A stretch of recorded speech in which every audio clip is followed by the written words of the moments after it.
Okay, I'm going to teach you how to get fucked up, right? So, how to stumble home, wake up the next morning, feel like you didn't even drink. So, no hangovers, no muscle loss, no fat gain, no headaches, no anxiety, and it's just like a few supplements and how to drink. Okay, so here's the stack if you want to leave the video right now. It's the pre-stack is this stuff, and during is how to actually drink, and then post. This is super useful.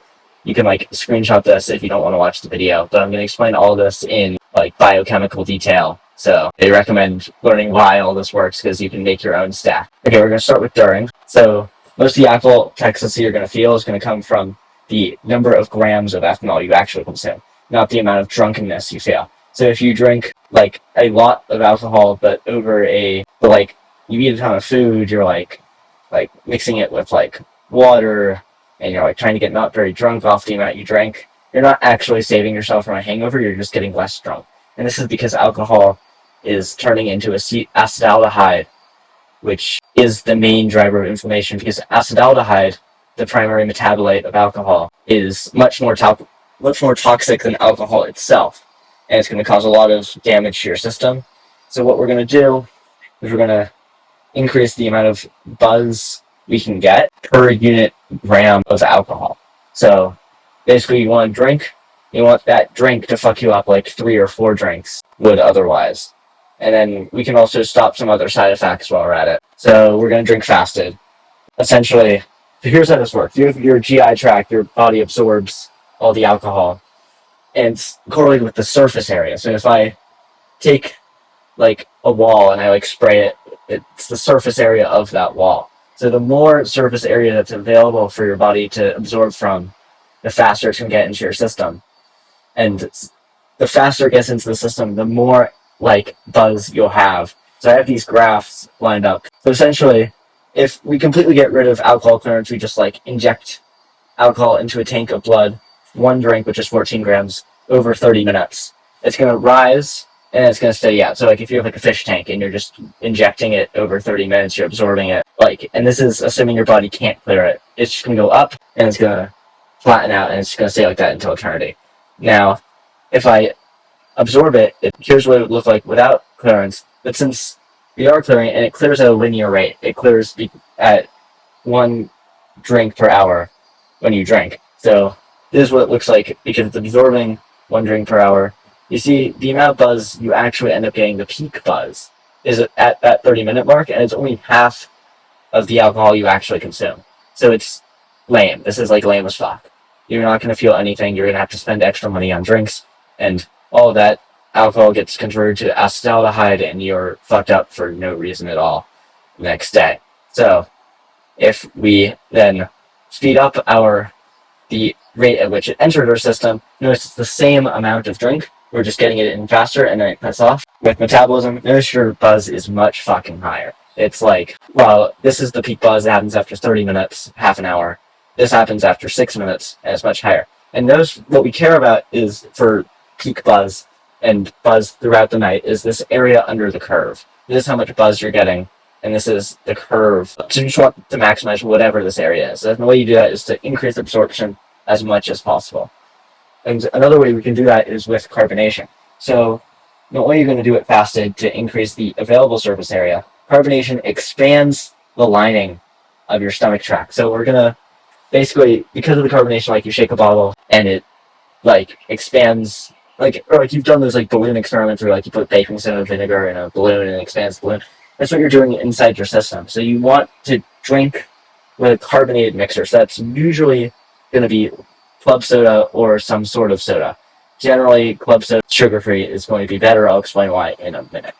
So we also want to do clear liquors. So basically you want 0 sugar, 0 anything really, except for the alcohol, because anything you put in your system aside from water and ethanol is going to slow down the speed at which the ethanol enters your system. So you want or a vodka soda, a tequila, a rum soda, or a gin soda, and that's the only thing you should order. It's also going to be lowest in calories, so you're going to decrease the amount of fat gain you're going to get because you're going to have less calories in your system, and you're also going to increase anabolism because you're decreasing your glycemic index spiking mixer. So that's going to be you don't want carbs or sugar because that's also going to spike your insulin in a way that's bad for fat loss.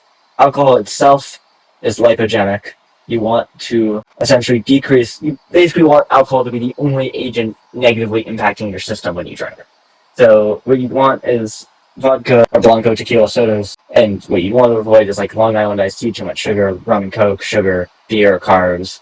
Yeah, sugar carb drink is bad. You want, if I had to pick one drink to order, it would be a vodka soda because vodka is the least likely to have anything other than pure alcohol in it. Some tequilas have extra sugar in it, so it's going to be bad. And rum and gin, they're like, who drinks that? Anyways, protein. So you're also going to want to, if you're going to eat anything, this will slow down absorption slightly, but it's good. It's for a really good purpose, which is that you're going to save the muscle loss. You're not going to lose as much muscle because you're eating protein. So what's happening is that alcohol. So most hypertrophy is mediated by mTOR-C1, which is mammalian target of rapamycin C1, and it doesn't really mean anything. It's an enzyme. mTOR is an enzyme. Think of it as like a hypertrophy receptor. Like if you add like IGF-1 or like you have sufficient amount of the amino acid leucine, you're going to end up with greater like mTOR activation, which means more muscle growth, and less mTOR means less muscle growth. Basically, you want to increase mTOR, specifically mTOR-C1, as much as possible if you're looking for gains. And you can do that through a few things. You can do it through androgen receptors, so you can do it through like supplemental testosterone or like growth hormone. I mean, like bodybuilders stuff is going to be like anabolic steroids are mTOR focused. But you can also do it with just eating protein. And the protein you're going to want is super lean protein, like chicken breast, like really just chicken breast. I mean, you can also have like lean fish, that's fine too, like cod or something. But you're going to want at least 2.5 grams of leucine. And that's going to help reshape mTOR into a more like, not bioavailable, but like a more recepting shape because alcohol is going to deform it a little bit. So what you're going to do is eat basically 30 grams of protein from like chicken breast. That's going to be about 100 grams of chicken breast. Or you can do whey protein. Whey protein is great. Casein protein is fine too, although it will slow absorption way more because it forms gels in your stomach acid. So, like, I guess lean milk is fine. I mean, it's going to slow absorption a lot. So, whey protein is best. The second best is going to be chicken.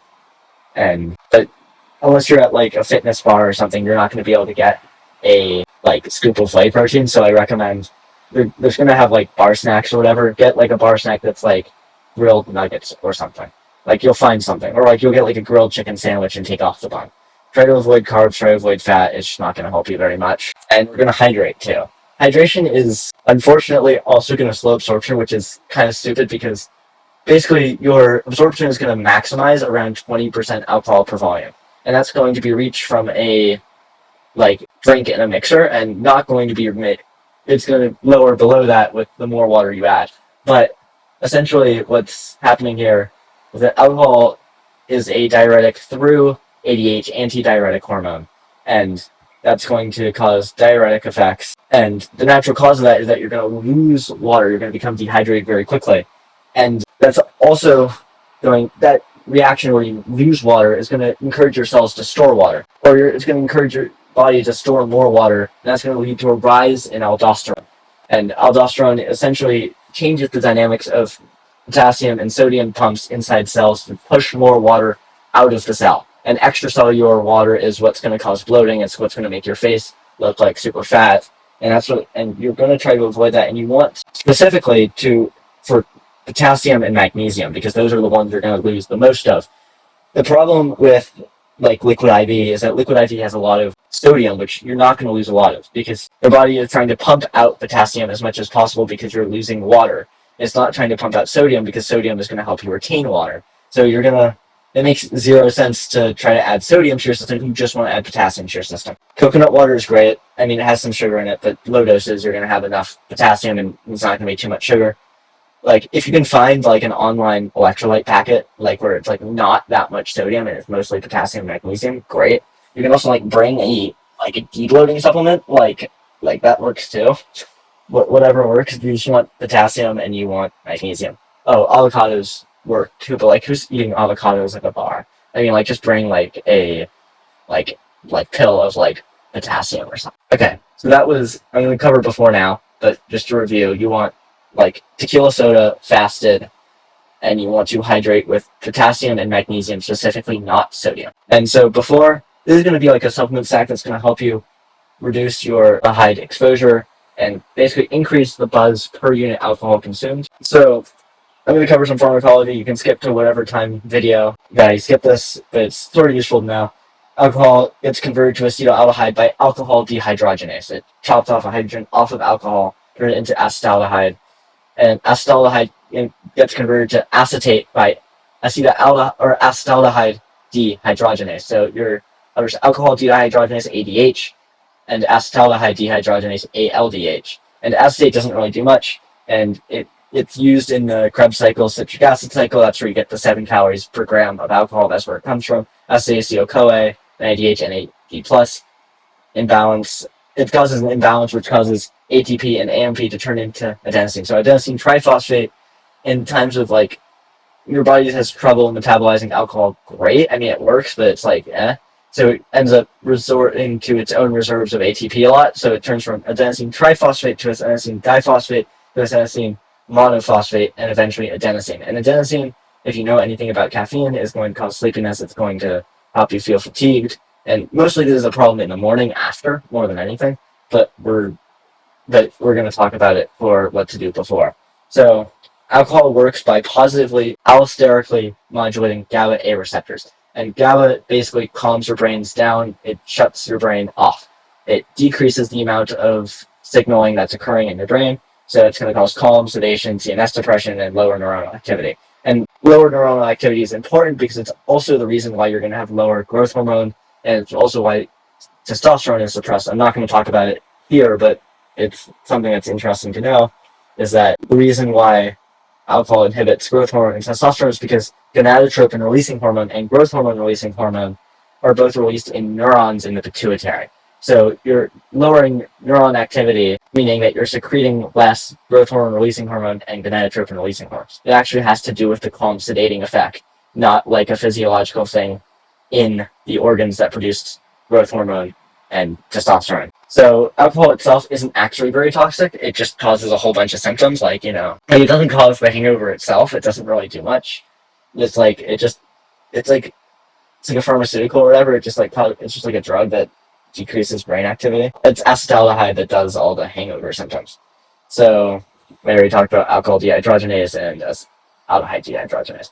So acetaldehyde, this is what you're going to try to avoid. Basically, it causes a whole bunch of damage in your system, which creates reactive oxygen species, and these are what cause inflammation. If you've ever heard of like an antioxidant, it's basically cleaning up these reactive oxygen species that cause DNA damage, that cause inflammation. You just want to get rid of those for the most part. So what you're going to do is I'm just talking about pharmacology here. How you're going to do that is you're going to take antioxidants, but we'll talk about that later. And in response to all that reactive oxygen species, you're going to get stress response. There's going to be a rise in histamine, which is going to cause vasodilation. And vasodilation is going to, especially cerebral vasodilation, is going to cause headache. A lot of migraine medications actually just vasoconstrict in the brain, and that's going to help with the headache. The cortisol is also going to cause anxiety. Alongside, one of the reasons for anxiety is also because you're coming off of GABA drugs, so you're going to have an increase in glutamate, but that's less important. Cortisol is the main one. So basically, we want to decrease acetaldehyde for the most benefit. Also about headaches, the reason most headaches are caused by neuroimmune cytokine activity. So that's like immune responses in the brain. You don't really need to know about this, but like anything that's like anti-inflammatory is going to be good for headache. So I'm going to start with the boring stuff. So N-acetylcysteine, NAC, and thiamine. These are just going to be like liver support and NAD+ support. You're basically just like help your mitochondria and liver. This is boring. It's in like every hangover supplement. It's not interesting. It works. It's like, who cares? It's well studied. I had to include it. Here for the interesting thing. This is where I've done this before. It fucking works. So basically what you want to do is you want alcohol to last longer and you want acetaldehyde to clear faster. So you want to decrease acetaldehyde's area under the curve. Remember we had the curve before, how we wanted this instead of this. For acetaldehyde, we want this instead of this. So what we want to do is we want to slow alcohol dehydrogenase activity, and we're going to speed up aldehyde dehydrogenase. So we're just going to transresveratrol is the bioactive form of resveratrol, and it's going to help you increase alcohol dehydrogenase activity, inhibit alcohol dehydrogenase activity. It's going to keep alcohol in your system for longer. You're also going to get more, you're going to get drunk for longer, which is a good thing because it's going to save your wallet, and it's going to mean that you're getting drunker for a longer period of time, which means you're getting more bang for your buck in terms of grams of ethanol. And magnolol does two things. It increases aldehyde dehydrogenase activity. Hinokiol is fine too. You'll find it in a magnolia bark extract supplement. That's fine. Getting pure magnolia is impossible to find, so just use a hinokiol magnolol supplement. Note that this works in synergy with GABA A receptors, so you're gonna end up getting way more buzzed on both to even greater alcohol effect. So now we've done it fasted with a clear carbonated drink. You're gonna end up with and magnolol. You're gonna end up with a stupidly long and effective drink. You can get I've done this before. You get fucked up on 2 drinks and you're stumbling around. Normally on 2 drinks I'm I don't even feel it. You can actually get fucked up on 2 drinks. And it saves your wallet because I live in New York most of the time, so drinks are fucking expensive. It saves your fucking wallet. It saves your fucking life. It also saves the fucking hangover. So magnolol is great. You're gonna love it. Look for magnolia bark extract. All these have links in the description. So you're gonna end up in the end. You're gonna have much lower acetaldehyde, which is gonna be fucking amazing. You're not gonna I've done this and woken up and literally felt like I had a full night's sleep. I'm gonna talk about one thing later that also really helps sleep. But yeah, this fucking works. I have it. I don't have it here because I'm on vacation, but this works. Trust me.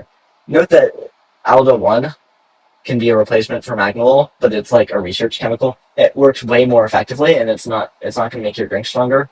But what it does is it's a very, very effective aldehyde dehydrogenase agonist. So if you can get access to Aldo 1, take it.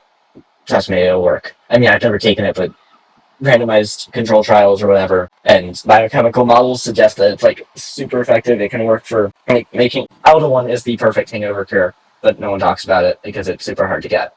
After is important. I'm just gonna run through it quickly because I've been talking for a while. MK677. Oh no, it's a bodybuilding supplement. No, it's not. It's just a growth hormone secretagogue and a ghrelin analog. It acts like ghrelin. It increases growth hormone. It's gonna cause all the good things that you want that get inhibited by alcohol. So MK677 is going to increase growth hormone releasing hormone, decrease somatostatin. It's going to increase the growth hormone surge, which is going to help synchronize your brain to create better delta waves, which are slow wave sleep inducing. Basically, delta waves are what you see in type 3 and type 4 slow wave sleep. That's going to be your super deep sleep. Randomized control trial, 50% more deep sleep. It's fucking amazing. It's the best sleep supplement on the market. The second best is melatonin. This works way better than melatonin does. And in young people, it also increases REM by 20% through orexin signaling. Because of the ghrelin analog, orexin is a wakefulness promoter, but you care about wakefulness for REM sleep. There's a gateway that requires a certain level of orexin in order to activate REM sleep. Since alcohol suppresses REM sleep, you're going to get a lot of that REM sleep back. If you're 60 years or older, you're going to get 50% more REM sleep. Is the most effective sleep supplement. Take it before bed. Take 25 milligrams. Also, take a low carbs or low glycemic index carb snack. So that's going to be like whole bread or oats or a banana or something. Your body does a lot of things when it's trying to metabolize alcohol. One of them is that it stops your liver's production of it stops liver gluconeogenesis, which is basically your body's production of glucose for your body to use. You're going to be really low blood sugar. It's going to help stabilize through the night. Hypoglycemia is one of the main reasons for micro wakes. So when you wake up in the middle of the night for a second and then fall back to sleep, which is bad for sleep quality. So you're just going to eat a banana or something. Try to avoid too much sugar, too much a slice of bread.